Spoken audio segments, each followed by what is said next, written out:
बेटी, कल हम अपने जंगल वापस जा रहे हैं। बाहर आ गई है ना, और गर्मियों का मौसम पहाड़ों वाले जंगल में गुजारते हैं। मगर मम्मा, मुझे ये जंगल बहुत अच्छा लगता है, अपने तिनकों के घोंसले में खुले आसमान के नीचे। टुनटुनी चिड़िया अपनी बेटी से ऐसी बातें कर रही थी। कालू जी, हम दूसरे जंगल जाकर घर कैसे बनाएंगे? चिड़िया है ना टुनटुनी, चिड़िया सब करेगी। हम अपने हिस्से का सारा काम चिड़िया से करवा लेंगे। बेचारी छोटी चिड़िया कालू, मेरी तरह तुझे भी उसे तंग करने में मजा आता है क्या?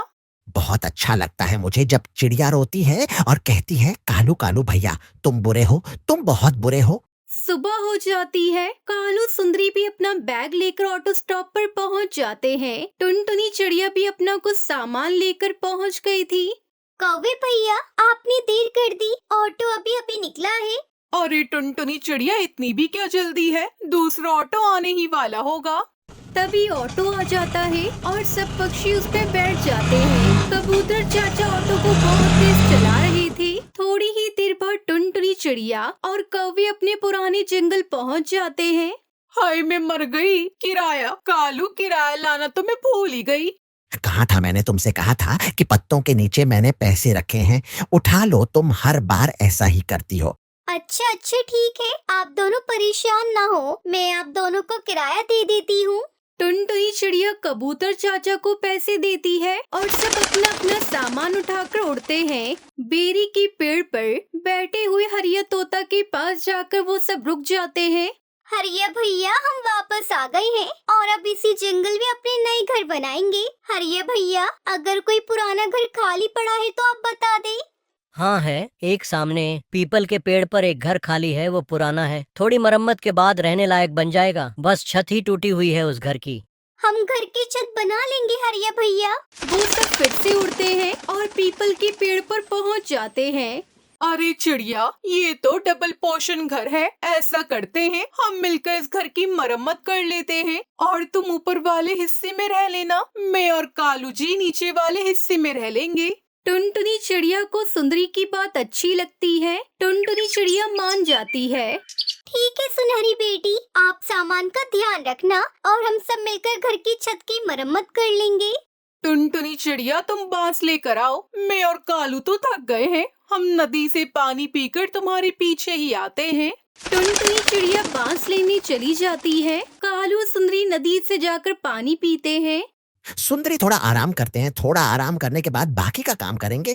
कालू, सच बताऊं तो मुझ में अब भी हिम्मत नहीं है काम करने की। शाम को देखेंगे क्या क्या करना है। वो दोनों आलसी कौवे सो जाते हैं। टुनटुनी चिड़िया सूखा घास भी लाती है और पत्ते भी। वो सारी चीजें इकट्ठा करती है। मम्मा, वो कौवे अंकल कहाँ गए? क्या सारा काम हमें अकेले ही करना होगा? बेटा, वो नदी से पानी पीने गए थे, लेकिन अभी तक तो आए नहीं। शाम हो जाती है, तभी सुंदरी की आँख खुलती है। कालू, अरे ओ कालू, जल्दी उठो, शाम हो गई है। देखे जाकर चिड़िया ने अब तक कितना काम किया है। समय गुजरने का तो पता ही नहीं चला। हम इतनी देर सो लिए। कालू कौवा सुंदरी कौवे जब वापस आते हैं तो टुनटुनी चिड़िया ने घर की छत का काम मुकम्मल कर लिया था। चिड़िया, तुम तो बहुत तेज हो, इतनी जल्दी जल्दी सारा काम कर लिया। मेरी मम्मा थक गई है और आप दोनों इतनी देर से नदी पर गए हुए थे। सुंदरी और कालू, मैंने अंदर से देख लिया है, मैंने घोंसले की भी मरम्मत कर दी है। अब आप नीचे वाले पोर्शन में सो जाए, मैं और मेरी बेटी ऊपर वाले हिस्से में सो जाते हैं। टुनटुनी चिड़िया थकी हुई थी, वो चिड़िया लेटते ही सो जाती है और फिर ऐसे कौवे और चिड़िया एक ही घर में अलग अलग रहने लगते हैं। कुछ दिन और गुजर जाते हैं। कालू, अब किसी तरह इस टुनटुनी चिड़िया को यहाँ से भगाना होगा। मैं अंडे देने वाली हूँ और मेरा बेटा इस छोटे से घर में कैसे रहेगा? मैंने सोच लिया है, अब टुनटुनी चिड़िया को इस घर से कैसे भगाना है। रात हो जाती है। जब रात होती है तो सुंदरी कौवी हथौड़ी लेकर दीवार में कील ठोकने लगती है और कालू कौवा सुंदरी की तरफ देखकर हंस रहा था। मम्मा, ये ठक ठक की क्या आवाज आ रही है? सुंदरी आंटी नीचे क्या कर रही है? मुझे नींद नहीं आ रही। बेटी, मैं अभी जाकर देखती हूँ। टुनटुनी चिड़िया नीचे जाती है। अरे ओ सुंदरी कौवी, दरवाजा खोलो। जी बताइए, क्या बात है? सुंदरी, मेरी बेटी को नींद नहीं आ रही है। आप इस समय क्या कर रही है? मैं अपने पति की तस्वीर लगा रही हूँ। सुंदरी, तुम ये काम कल सुबह कर लेना। अब खुद भी सो जाओ और दूसरों को भी सोने दो। ना भाई चिड़िया, मैं तो इसी समय अपना काम करूँगी, तुम्हें नींद आए या ना आए। ये सुनकर टुनटुनी चिड़िया चली जाती है। सुंदरी कौवी फिर से हथौड़ी लेकर दीवार में कील लगाने लगती है। सारी रात टुनटुनी चिड़िया उसकी बेटी जागती रहती है। कौवे तो सुबह होते ही सो जाते हैं, मगर माँ चिड़िया को दाना भी लाना था। सारा दिन माँ चिड़िया काम करती है और फिर दूसरी रात फिर वही काम शुरू हो जाता है। टुनटुनी चिड़िया फिर से आती है। तभी कालू अपने घर से बाहर आता है। हाँ भाई चिड़िया, क्या बात है? कौवे भैया, आप कुछ दिनों से मुझे सारी रात सोने नहीं देते। क्यों तंग कर रहे हैं हमें? मैं अपनी पत्नी की तस्वीर लगा रहा हूँ दीवार पर। तस्वीर दीवार पर लगाकर देखना क्या जरूरी है? हाँ हाँ हाँ, ये हमारा शौक है। अगर तुम्हें दिक्कत है तो जाओ और अपने लिए अलग घर बना लो। टुनटुनी चिड़िया चली जाती है। दूसरे दिन टुनटुनी चिड़िया अपनी बेटी के साथ जंगल की दूसरी तरफ एक नया संतरे का घर बनाने का काम शुरू करती है। सुनहरी बेटी, जब तक संतरे का घर बन नहीं जाता, कौवे अंकल को कुछ ना बताना। मम्मा, क्या कल तक हमारा नया संतरे का घर बन जाएगा? हाँ सुनहरी बेटी, हम बाकी का काम कल कर लेंगे। अभी दाना भी ढूंढने जाना है। आज तो कालू कौवा कहीं से बड़ा स्पीकर ले आया था और गाना बज रहा था।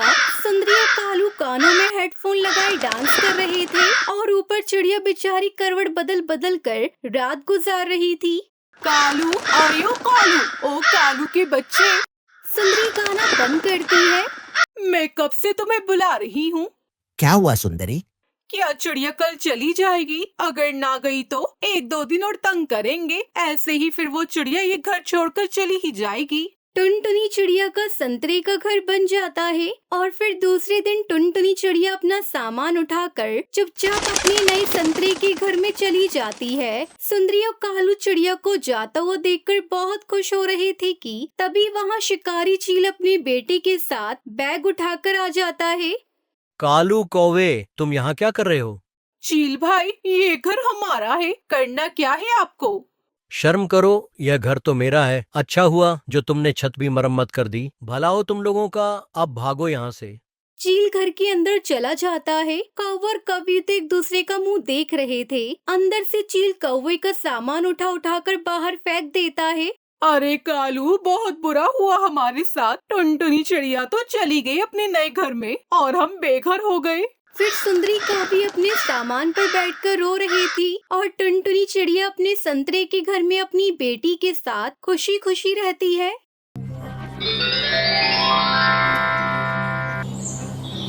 पक्षीपुर नाम का एक जंगल था। उस जंगल में गरीब चिड़िया का परिवार रहता था। उस चिड़िया का नाम टुनटुनी था। वो अपने पति कालू कौवे और 2 बच्चों के साथ रहती थी। उसकी बेटी का नाम पिंकी था और बेटे का नाम बंटी था। दोनों पति पत्नी अपने बच्चों से बहुत प्यार करते थे। कालू कौवा मजदूरी करके अपने परिवार का पेट पालता था। बारिश का मौसम शुरू हो चुका था और कालू कौवे को कोई काम नहीं मिल रहा था। ऐसा कब तक चलेगा जी? बंटी सुबह से भूखा है, दाने के लिए रो रहा है। क्या करूं टुनटुनी, मजदूरों की यही जिंदगी होती है। बारिश में कोई काम ही नहीं करवाता। 2 दिनों से घर पर बैठा हूँ। बारिश तो रुकने का नाम ही नहीं ले रही है। बारिश के रुकते ही मैं काम ढूंढने जाऊंगा। घर में थोड़े चावल पड़े हो तो उन्हें उबालकर उसका पानी मुन्ने को पिला दो। तब तक आप लोग कमेंट में बताएं 63 into 9 कितने होते हैं। नहीं जी, कई बार किचन का सारा डब्बा देख लिया, अनाज का एक दाना तक नहीं। कई बार पिंकी भी भोजन मांग चुकी है, पर हर बार उसे अभी देती हूँ कहकर चुप करा देती हूँ। बच्चे भूख से तड़प रहे हैं। जाकर बिट्टू कबूतर के घर देखो, शायद कुछ मिल जाए। हम भूखे रह लेंगे, पर बच्चों की तरफ उससे देखा नहीं जाता। अच्छा ठीक है, तुम कहती हो तो मैं जा रहा हूँ, पर मुझे नहीं लगता कि बिट्टू कबूतर मुझे भोजन देगा। कालू कौवा भोजन लेने के लिए घर से बाहर निकलता है। बाहर का नजारा देखकर उसके तो होश ही उड़ गए। चारों तरफ पानी हिचकोले मार रहा था। कई पक्षियों के घर टूटकर पानी में बह रहे थे। कालू कौवा जोर से चिल्लाता है, अरे बच्चों को लेकर जल्दी से बाहर निकलो, वरना हम सबकी यही समाधि बन जाएगी। क्या हुआ जी, क्यों चिल्ला रहे हो? खाना पूछने भेजा था पिट्टू भैया से, लड़ने नहीं। टुनटुनी अपने दोनों बच्चों को लेकर घर से बाहर आती है। अरे बाप रे, ये पानी तो हमारे घर में घुसने ही वाला है। अब हम अपने बच्चों को लेकर कहाँ जाएंगे? मैं मुन्ना को संभालती हूँ, आप पिंकी बेटी को पकड़ लीजिए, पानी का बहाव बहुत तेज है। पिंकी डर के मारे रोने लगती है। मम्मा, मुझे डर लग रहा है मम्मा, मैं पानी में डूब जाऊंगी मम्मा। नहीं बेटी, कुछ नहीं होगा मेरी बच्ची, अभी हम किसी सुरक्षित जगह पर पहुंच जाएंगे, मत घबरा, तेरी मम्मा है तेरे साथ। दोनों पति पत्नी अपने बच्चों को साथ लिए किसी सुरक्षित जगह पर जाने की सोच रहे थे, तभी टुनटुनी जोर से चिल्लाती है और फिर रोने लग जाती है। आंखें खोल, आंखें खोल मेरे लाल, मेरे बच्चे को क्या हो गया? देखो अपनी मुन्ना की सांसें भी नहीं चल रही है। टुनटुनी ठीक से देख, मुन्ना सो रहा होगा। नहीं जी, अपना मुन्ना 2 दिनों से भूखा था, वो भूख बर्दाश्त नहीं कर सका। हे ऊपर वाले, ये तूने क्या किया मेरे बच्चे के साथ? होनी को कोई नहीं टाल सकता, जल्दी जल्दी पानी बढ़ता ही जा रहा है। हे भगवान, हमें दुख देकर तू बहुत खुश हो रहा होगा, कोई मेरे मुन्ना को वापस ला दो। टुनटुनी अब रोने का वक्त नहीं है, हमें अपनी बेटी को बचाना होगा, चलो जल्दी यहाँ से। इस तरह कालू अपने परिवार को लेकर आगे बढ़ता है। तभी पिंकी का हाथ कालू से छूट जाता है और वो उनकी आंखों से दूर बहती हुई चली जाती है, लेकिन कालू कुछ न कर सका। टुनटुनी की दुनिया उजड़ चुकी थी, उसके आंसू थम नहीं रहे थे। वो कुछ दूरी जाकर एक ऊंचे पेड़ पर जाकर रुकते हैं। सुनते हो जी, कहीं से मेरे बच्चे को वापस ला दो, मैं अपने बच्चों के बगैर जिंदा नहीं रह सकती। उसी डाल की दूसरी तरफ 2 छोटे बच्चे रो रहे थे। अंकल, आपने मेरे मम्मी पापा को देखा? वो बाढ़ में बह गए, हम अनाथ हो गए अंकल। नहीं नहीं बेटा, ऐसा मत कहो, तुम लोग अनाथ नहीं हो, तुम्हारे माता पिता आज से हम हैं।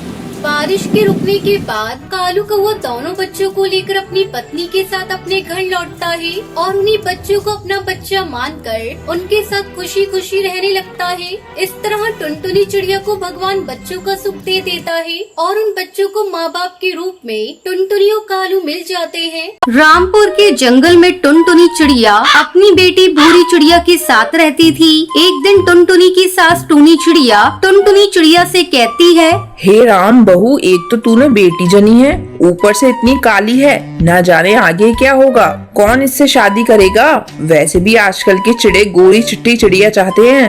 माँ जी, इसमें इस बेचारी का क्या दोष है? गोरा और काला होना अपने बस में थोड़ी ना है। माँ जी अब बेकार में से कोस रही है और सभी लोग जानते हैं जोड़ियाँ ऊपर से बनकर आती है, तो इसके लिए भी कोई न कोई चिड़ा जरूर होगा। अभी से इस बात पर कलेश करने की कोई जरूरत नहीं है। धीरे धीरे भूरी चिड़िया थोड़ी बड़ी हो जाती है, लेकिन अभी तक वो स्कूल नहीं जा पाई थी, क्योंकि जैसे ही वो घर से बाहर निकलती तो जंगल के पक्षी उससे कहते हैं, अरे हरी तोती, वो देख काली तवा वाली चिड़िया जा रही है। इसकी माँ को तो तवा खरीदने की जरूरत ही नहीं पड़ती होगी, वो सारी रोटियां इसी पर सेकती होगी। तुम मुझे क्यों चढ़ाते हो?